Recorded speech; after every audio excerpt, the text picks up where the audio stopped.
ये कहानी कई साल पुरानी है। एक मशहूर डॉक्टर को दूर देश के राजा का संदेश मिला। राजा के बेटे को एक अजीब बीमारी हुई है और वहाँ के सारे डॉक्टरों ने हाथ उठा दिए थे। डॉक्टर को बुलाया गया और लालच भी दिया गया कि अगर इलाज सफल हुआ तो बड़ा इनाम मिलेगा। डॉक्टर घोड़े पर सवार होकर सफर पर निकल पड़ा। रात गहरी हो चुकी थी और उसे एक छोटी सी बस्ती दिखी। वहाँ रुककर रात बिताने का फैसला किया। लेकिन जब उसने बस्ती के सरदार को बताया कि वो राजा के राज्य जा रहा है तो वहाँ सन्नाटा छा गया। सरदार ने कहा, तुम्हें सुबह यहाँ से लौट जाना चाहिए। वो राजा कोई साधारण इंसान नहीं, वो शैतान है। न जाने कितनों की बलि दे चुका है। डॉक्टर असमंजस में था। अगली सुबह उसने एक चौराहे पर आकर घोड़ा रोका और सोचने लगा क्या उसे लौट जाना चाहिए। लेकिन फिर उसने राजा के राज्य की तरफ कदम बढ़ा दिए।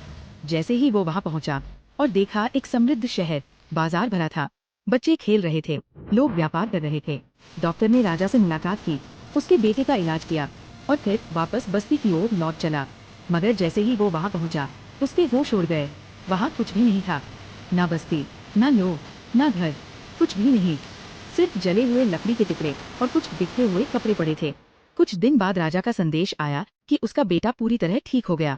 जब डॉक्टर ने राजा को बस्ती के बारे में बताया तो राजा भी हैरान रह गया और एक बुजुर्ग को बुलाया। बुजुर्ग ने गहरी सांस ली और बोले, उस दिन तुम एक दूसरी दुनिया में चले गए थे जिसमें ना उन लोगों की गलती थी ना तुम्हारी।